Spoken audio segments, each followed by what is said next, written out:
A paz do Senhor Jesus, irmãos da Igreja Virtual.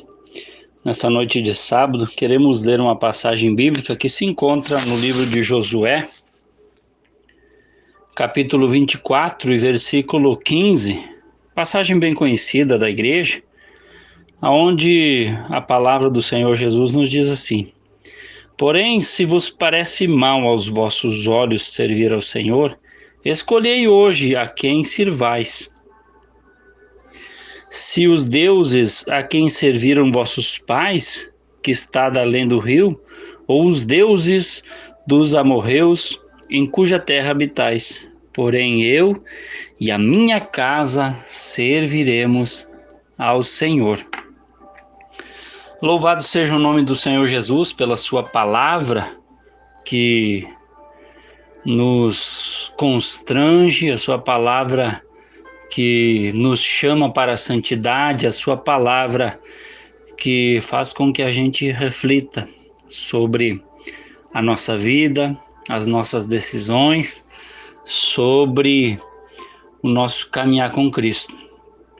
E eu gosto muito dessa passagem, no final do livro de Josué, aonde este homem, que outrora era um jovem que andava junto com Moisés, diante do povo que estava virando as costas para o Senhor, firma o pé e diz que ele e a sua casa vão continuar servindo Deus. Porque este jovem, irmãos, ele conhecia o Deus a qual ele servia. Esse jovem foi instruído por um homem chamado Moisés, homem que foi chamado conselheiro de Deus, homem que viu a glória do Senhor, homem que não quis sair do lugar aonde estava se Deus não fosse.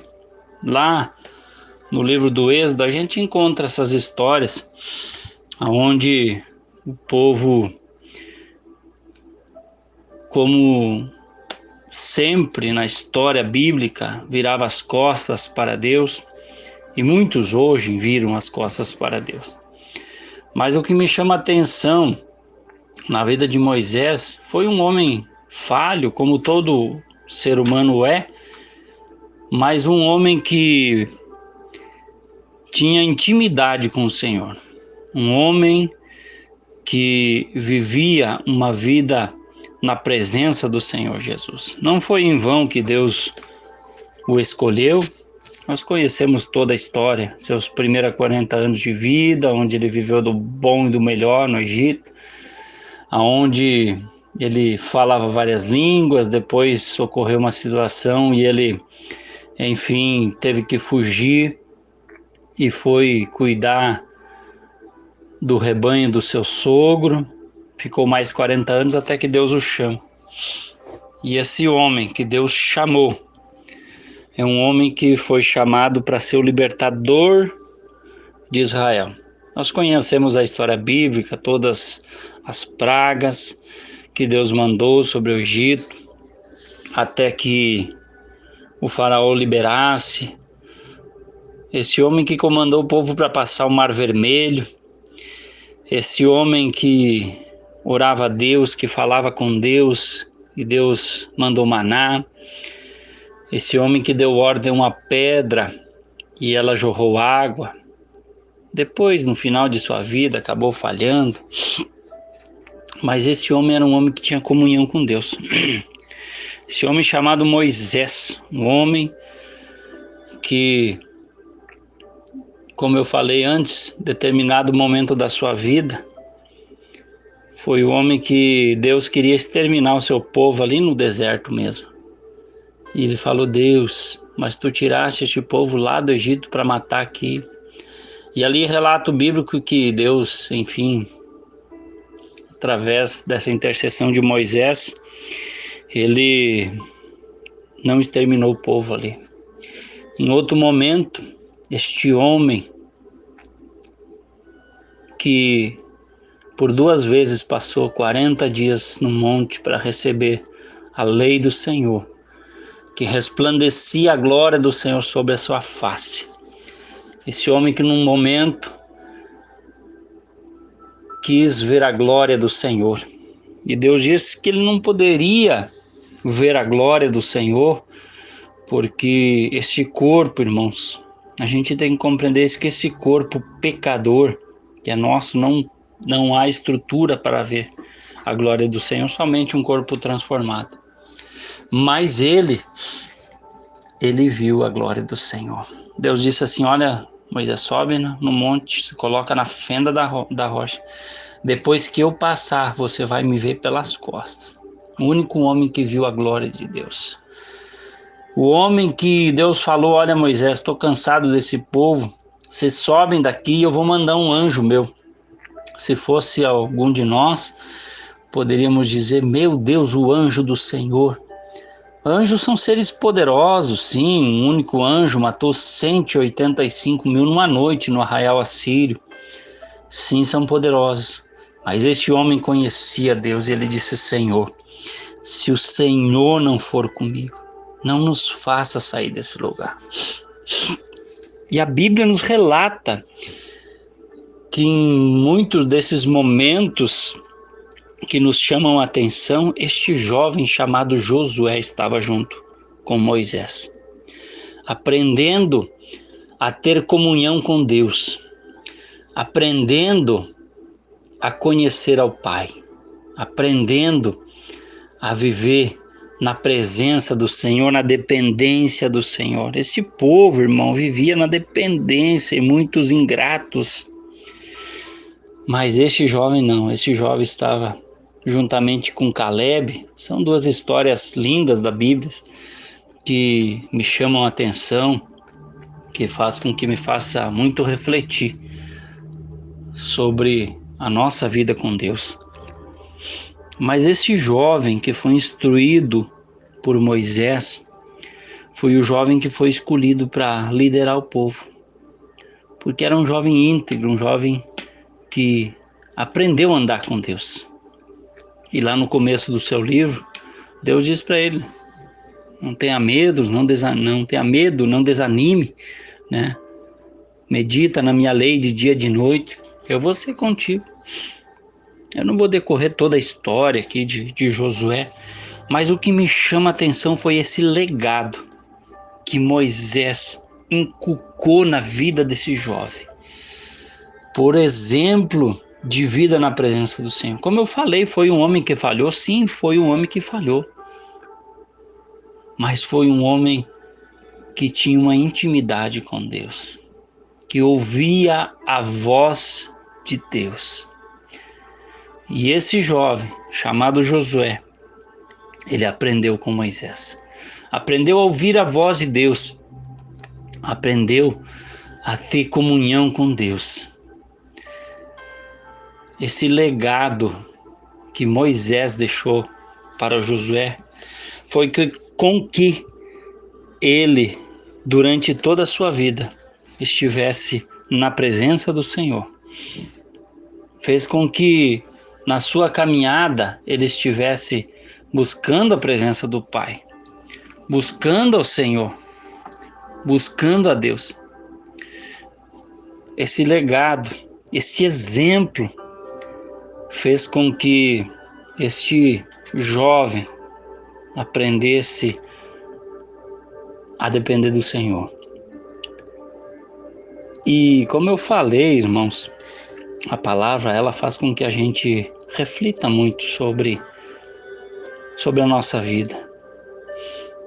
E essa palavra faz tempo já que Deus fala comigo sobre legado, sobre a gente deixar um legado para a próxima geração. Sobre um legado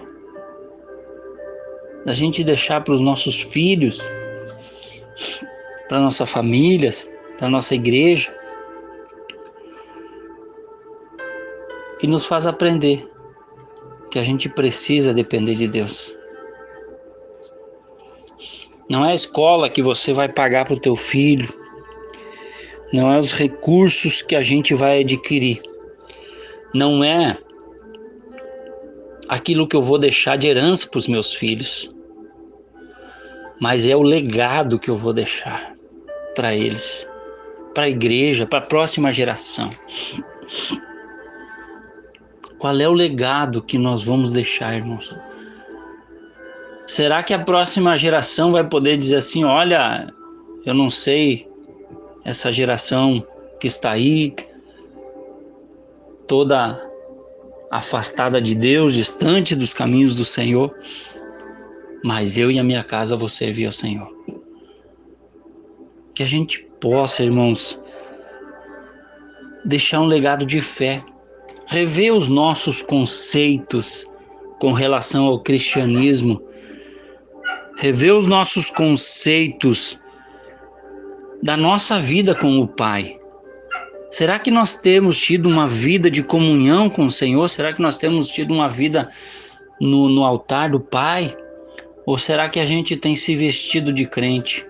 Quando eu digo se vestir de crente, não são as vestes, mas a gente colocar uma capa de crente e não viver o verdadeiro evangelho, mas sim querer viver algo, querer apresentar algo que a gente não vive. E não é assim. Nós precisamos, irmãos, isso serve para mim também. Eu estou falando aqui, mas isso está ardendo no meu coração para eu rever muitas coisas, porque a gente precisa viver um evangelho verdadeiro, um evangelho de amor, um evangelho de respeito, um evangelho de entrega, um evangelho de renúncia. Nós precisamos viver um verdadeiro evangelho. Quantas vezes nós pensamos que a igreja é ser crente? Não, ser crente no dia a dia. Ser crente é dentro do meu lar, é dentro do meu trabalho, é eu viver uma vida reta, uma vida íntegra. Será que Deus pode olhar para nós? Isso eu falo para mim mesmo. Será que Deus pode olhar para nós e dizer, como disse para Noé, um homem reto, um homem íntegro, no meio de uma geração perdida? Será que Deus pode olhar para nós desta forma? E quem sabe esse momento sirva para a gente refletir um pouco sobre o que é um verdadeiro evangelho, o que é ser um verdadeiro cristão. Viver uma vida reta, uma vida íntegra na presença do Pai.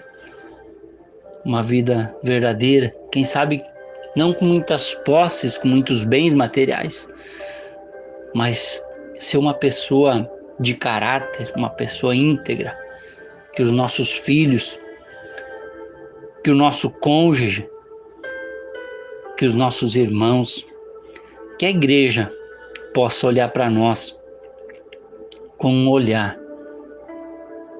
de pessoas íntegras, retas, tementes a Deus.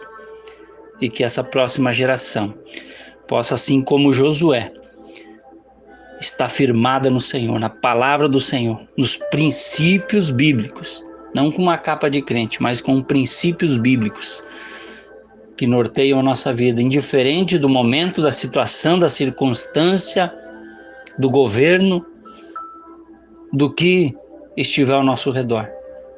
A gente ser aquela pessoa que estruturou a nossa casa na rocha, que é Jesus Cristo. Possamos refletir sobre isso. Quero orar pela tua vida. Quero agradecer a Deus primeiramente por essa rica oportunidade, pastor Jeremias, sua esposa. Deus abençoe esse trabalho.